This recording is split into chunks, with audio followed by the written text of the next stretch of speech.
after the last elections, during the transition, when Olmert was still prime minister, just before Netanyahu came into office.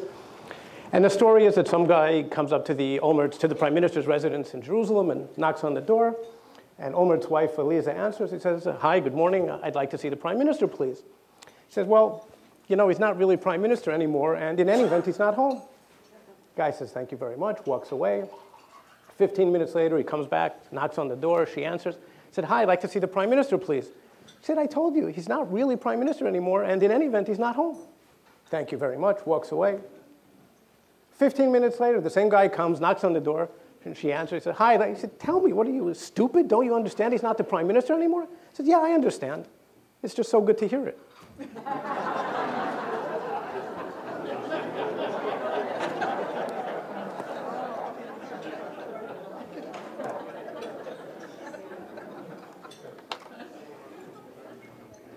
So, I mean, that's a good joke because come November 6th, you can localize it if you wish. Each person according to his or her preferences. I have to tell you, it's all downhill from here in terms of my talk. The Iranian issue isn't a joke. And we speak about Iran in pretty strong terms as being a strategic threat to the United States and its allies, to the international community, as maybe being an existential threat to the state of Israel. Well, let me tell you, there is no stronger word in the English language than existential. It doesn't get any stronger. That's the existence of the state. Now, let me say, I'm going to say some harsh things about Iranian policy today. I'm talking about Iran, the Islamic regime. I'm not talking about Iran, the country, the people. Iran has got a great and rich history behind it, a great civilization. But I'm talking about the policies of the Islamic Republic, which do, I believe, present a grave threat to international security and maybe an existential threat to Israel.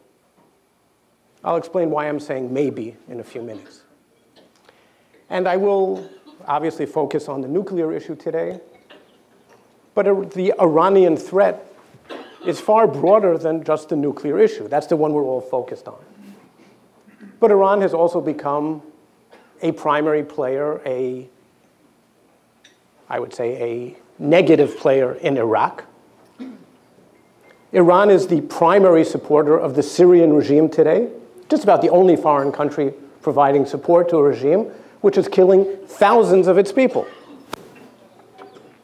Iran is one of the primary players in the Lebanese crisis through Hezbollah. Hezbollah is an Iranian proxy. It was set up by Iran, which has to a certain extent taken over the Lebanese government, subverted the Lebanese government. Hezbollah assassinated, according to an international tribunal, assassinated a Lebanese prime minister a few years ago that they didn't like. Iran, through Hezbollah, is at the heart of the Lebanon-Israeli confrontation, or I should really call it the Hezbollah-Israeli confrontation. Hezbollah today has over 60,000 rockets aimed at you-know-who. There is no military in the world, including the United States, that has 60,000 rockets. This is unheard of.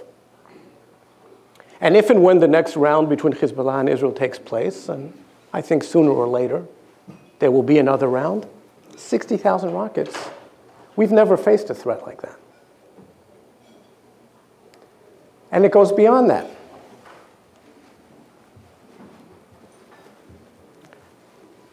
Iran has been a primary supporter for the other radical organizations in the region, not just Hezbollah, Hamas, Palestinian Islamic Jihad, some cooperation with Al-Qaeda. Iran, if it achieves a nuclear capability, will become the regional hegemon. This will lead to a fundamental change in the regional balance of power. And it's not by chance that it's not just Israel that's afraid of a nuclear Iran. The Sunni Arab countries are also deeply afraid as well. It's not an existential fear, but it's a fundamental fear of the change in the regional balance of power that will take place if Iran goes nuclear. And Iran is at the center of the battle between, or the battle for the soul of the Muslim world, between the modernizers, the reformers on the one hand, who would like to see a new Middle East, from my subjective point of view, a better Middle East, and the fundamentalists who are trying to preserve an old,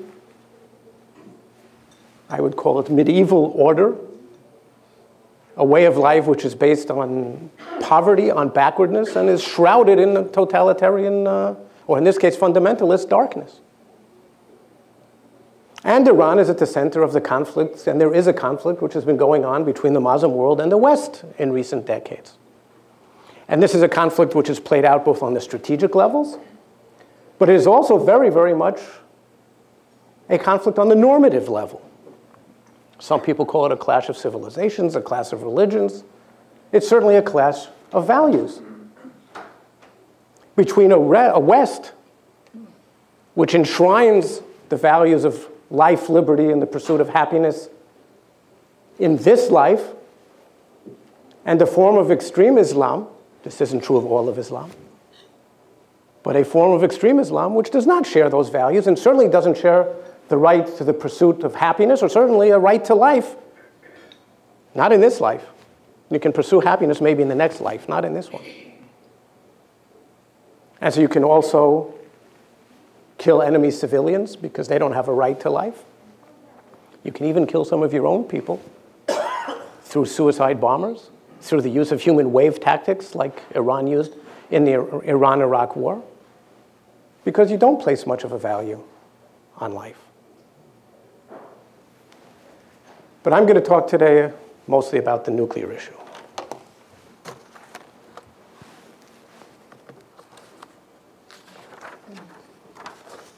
I want to show you some slides. There are screens at both ends, whatever's more convenient for you. These are basically the known sites, the nuclear sites in Iran. There are some more. These are the primary ones. And the ones that we're most concerned about are the enrichment facility at Natanz and the secret, or at this point it's no longer secret, the underground facility that was discovered just outside the holy city of Qom in a place called Fordow, where they built the enrichment facility deep inside of a mountain to make it impregnable. This is a picture of the nuclear reactor in Bushehr. Picture of Ahmadinejad, the president, walking through the enrichment facility in Natanz. And this is a picture of the Fordow facility. Is this a Fordow, or is this, yeah, the facility. But most of it is inside the building, as I was saying, inside the mountain, as I was saying before. The reason I'm showing these pictures is because there are still, I don't think there are too many people anymore, but there are some people who still doubt whether this is such a big deal. And some people say, well, we got it wrong about Iraq. Well, intelligence sometimes gets it wrong. Sometimes gets it wrong big time. There is no serious observer anywhere who thinks that we're wrong about this one. There are, of course, among the professionals, there are arguments if it's 6 months away or 8 months or a year away. But there's no one who doubts that Iran would like to reach a nuclear capability if it can. And it's doing everything it can in pursuit thereof. I want to address 5 questions. The first question is, why does Iran want a nuclear capability? The second question is, what are the sources of Iran's enmity towards Israel and the United States, but primarily Israel? What are the consequences of Iran going nuclear? What does it mean generally, and specifically the fourth question, what does it mean for Israel? And the fifth question is, what can we do about it? We, in the broad sense, international community, United States, Israel. I'll quickly walk through the options. But let me start with the first question. Why does Iran want nukes? And if you're going to deal with an adversary, a good place to start is to try and understand their motivations. And the truth is that Iran, from its point of view, has very good strategic reasons for wanting a nuclear capability. And I think if most of us in this room were Iranian strategists, we might want a nuclear capability as well. If you look at the outside world from Tehran, say for the last decade, a little bit less now than a couple of years ago, but still, wherever you look, you saw US forces, US allies. You had a strong sense of being surrounded by the United States. The United States has been at the forefront of the effort to block Iran, to contain Iran, to impose sanctions so that Iran cannot achieve what it wishes to achieve. The United States toppled the governments of two neighboring countries in the spaces of 2 years, Afghanistan and Iraq, and spoke about regime change as being a really active objective. The Obama administration speaks about it less, but it's still there as an American hope, if not a practical policy objective. Iran was deeply concerned that they were next on the US hit list.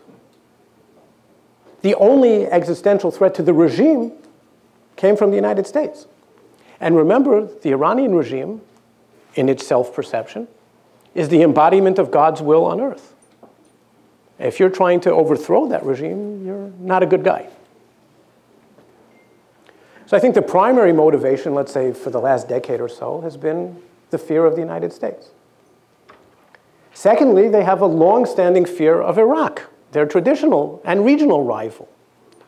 Remember, Iran and Iraq fought a bitter, bloody, 8-year-long war. 500,000 Iranians were killed in that war. They have a deep national trauma over that.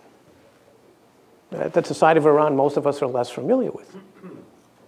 A deep national trauma. Now, for the moment, Iraq poses no threat to them, but they're looking, as all countries do, in the longer term, and down the line, Iraq could again become a leading regional rival, and it could again go the nuclear route. They've got Pakistan in their backyard, a nuclear power, a long-standing Sunni rival for influence in the region. I think we can all agree that the Pakistani regime is not the most stable one around. And if you had a regime like that on your border, you wouldn't be too happy either. There's Israel. I don't know if I would put Israel in third or fourth place in terms of the Iranian fears, but somewhere around there. And there's an interesting dynamic at play, which is that the two sides, Israel and Iran, are both deeply afraid of the other. Both sides take what they perceive to be defensive measures out of fear of the other side. And so we're both caught in something of a classic escalatory cycle. Okay, Iran takes a defensive move. To Israel, it looks offensive. It takes a defensive move. The Iranians respond. It's really hard to get out of that kind of cycle, even if you want to get out of it. And in this case, I don't want to say that we're talking about two sides of goodwill. I do not think that Iran bears goodwill towards Israel.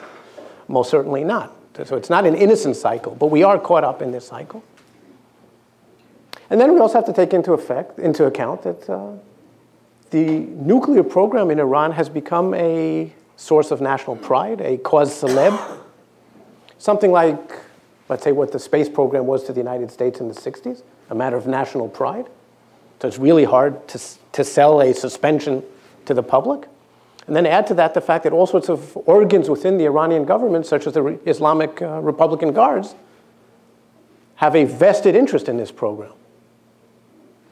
So to get them to give it up for all those strategic and political reasons is extraordinarily difficult. And we have to understand that in dealing with Iran, they have good strategic reasons, and they've got strong internal domestic reasons for wanting to have the capability.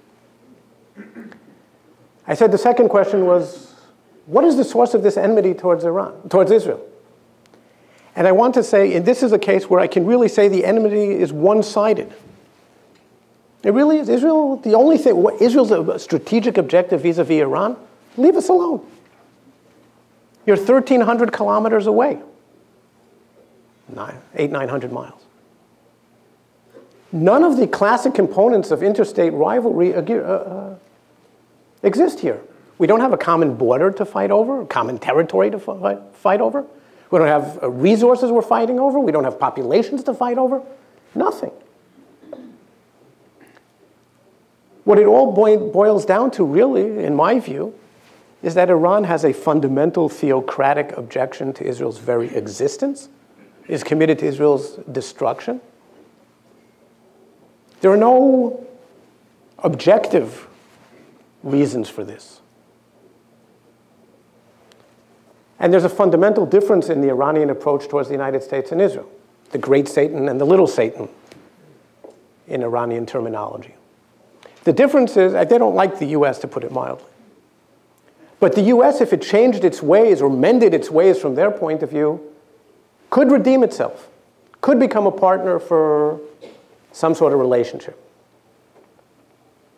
There is nothing that Israel could do from their point of view that would make it an acceptable and legitimate country whose existence they could support. I think that's what it boils down to. That's why we have this conflict. What does it mean if Iran goes nuclear?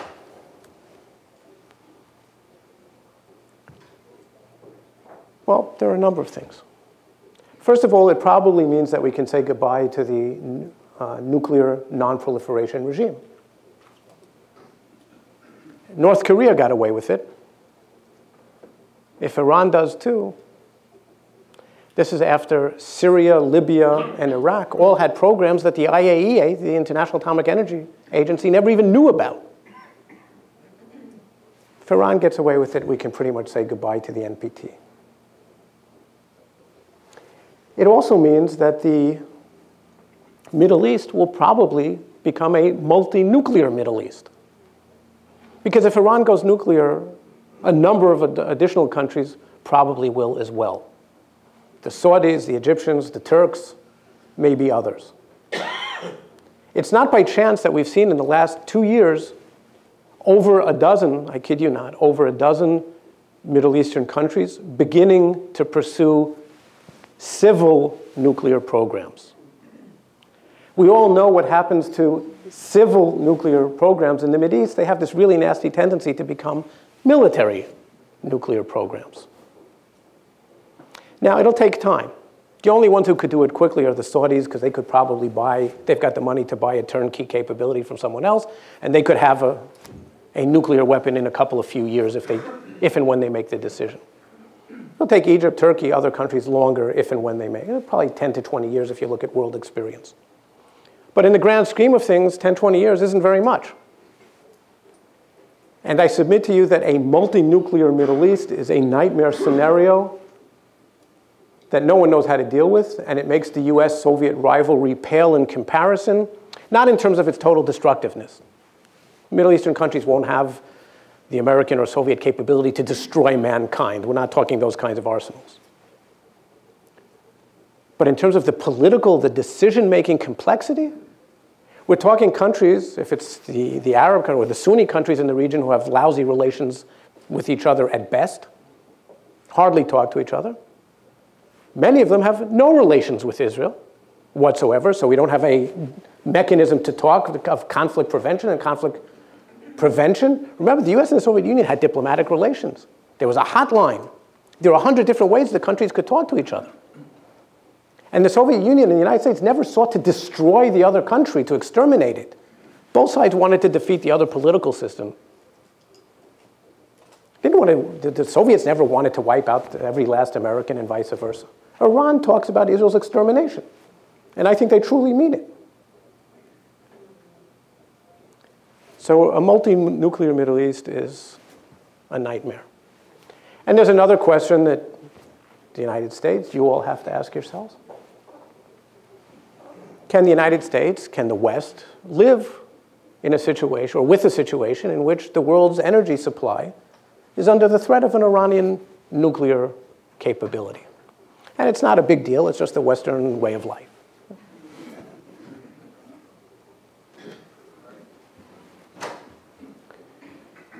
So those are the general consequences. Let me talk a little bit about the consequences for Israel. There's a deep debate in Israel on this as on any other issue, but of course particularly on this one. And what's new is that in the last year it broke out onto the front pages. This is a debate which has been going on for a long time inside the defense establishment, and in the last year it finally broke out big time into the public. There are really, I would say, two schools of thought, for lack of a better term, on the Iranian nuclear threat in the Israeli perception. One school of thought says this is a nuclear Iran presents an existential threat to Israel in the truest, narrowest sense of the word. Existential. And the conclusion, the logical conclusion to be derived from that perspective is If that's the case, if it's an existential threat, Israel must do everything within its power to prevent it, including an attack. There's a second school of thought, which I'll call it a more moderate one, but it's not that different, which says, no, it probably isn't an existential threat, it's just a dire one. Most countries don't live very happily with dire threats. But this difference is actually quite significant. Because I said in the first case, if you say it's an existential threat, you must do everything within your power to prevent it. If you say it's probably not existential, it's probably just dire, then the conclusion is, well, let's do everything we can within reason, but we don't necessarily have to do everything possible. Gives you a little more latitude. And the people who are in the just dire camp, what they say is, look, it's really unlikely, and the existentialists agree with this, it's really unlikely that Iran is really going to use a bomb against us. Of course, if we're wrong, small mistake, but it's really unlikely. The bigger danger is not the use, it's simply the influence that it would give Iran in the region and in a whole variety of future scenarios that are less than a nuclear exchange. The next time there's a war with Hezbollah, or God forbid with Syria, or if Egypt really, God forbid, gets back into the war-fighting business with Israel now under the new regime there. Then does Iran, first of all, Iran might not say anything, but if there's a nuclear Iran, you're in a different ballpark. And if Iran even starts hinting at the nuclear capability, they don't have to make an explicit threat, certainly if they do that, but if they just hint at it, the minute you invoke nukes, you're now in an existential ballpark. It's a totally different game. And at the root of the debate between these two camps is a question that nobody can give you a real answer to. We can speculate. And that's the question is Iran a rational actor or not? I don't think there's any doubt that the policy of the Islamic regime is in many areas an extremist policy. But there's a difference between being extremist and being irrational. I don't think the Iranians are crazy. I don't think so. If you look at their behaviors in the 30 years since the Islamic Republic, yeah, a lot of it's been pretty extreme, but they also do seem to know how to weigh cost benefits to be what we call a rational actor, which is when the costs start getting too high, you back off. Maybe you look for other ways of achieving your objectives. The Iranians seem to have done that in a whole variety of cases. So I think the assumption of most Iran experts is that Iran is a rational actor.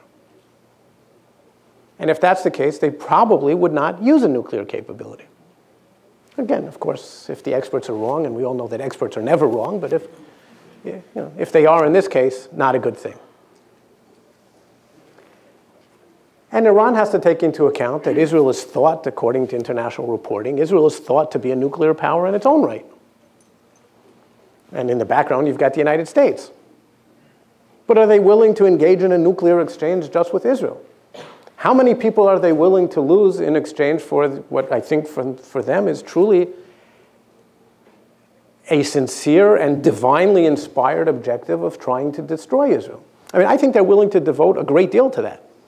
They have to date, and I think they're willing to lose a lot of lives in that pursuit, which they have not to date. But how many is a lot? If you ask me 10,000, 20,000, yeah. 50,000, I think they'd probably be willing to go that route. 100,000, 200,000, what's the cutoff?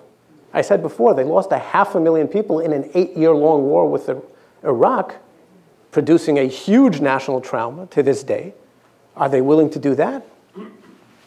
Doesn't sound too likely to me. Are they willing to lose 1 million people? I mean, God forbid if we start getting into the targeting business, Tel Aviv for Tehran, for example, well, Greater Tehran is 10 million people. Who says it ends there, by the way? Are they willing to lose just 10 million people? I tend to think not. Again, if I'm wrong, if others are wrong, small mistake. But the real danger is probably, again, not the existential one. A lot of people in Israel disagree with me, to my way of thinking. It's the influence that it'll give them in the region. in a variety of future scenarios. And by the way, that's why the Sunni countries are as afraid of it as Israel is.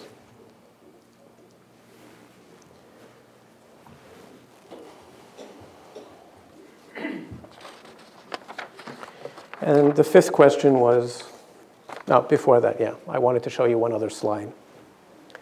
And I must tell you, just from a personal point of view, this is to me probably the most poignant picture I've ever seen in my life. This is a picture of Israeli F-15s flying over Auschwitz. Auschwitz, a few years ago. And if you ever wanted a symbol of a rebirth of a nation from the depths of the Holocaust, which Auschwitz symbolizes as no other place, to national rebirth, and today Israel has become a regional power, this picture, to me, says it all. And so my fifth and final question was, well, okay, what do we do about this? What are the options? And I will run through them very quickly. We can talk about this at greater length in the Q&A. One of the options is engagement. Talk to them, negotiate with them. I'm all for it. I don't think anyone in the world, by the way, would like to see a negotiated settlement more than Israel would. We've got the biggest price to pay if it fails. The question is whether the Iranians want to engage. It takes two to tango. So far, they haven't really wanted to. The Obama administration has tried. Some people make the argument, didn't try enough. Clinton tried already in '96. I think we have another few months for sure. I think it's worth making another attempt. After the elections, it's worth, whoever wins, it's worth making at least one more really big effort and putting things on the table. I think, by the way, in the round of negotiations in June, the United States did not put a sufficient proposal on the table. Not enough.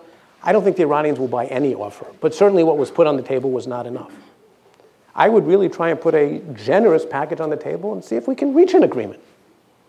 And in life, it's not just enough to wield the stick. You also need some carrots. You can't just keep beating people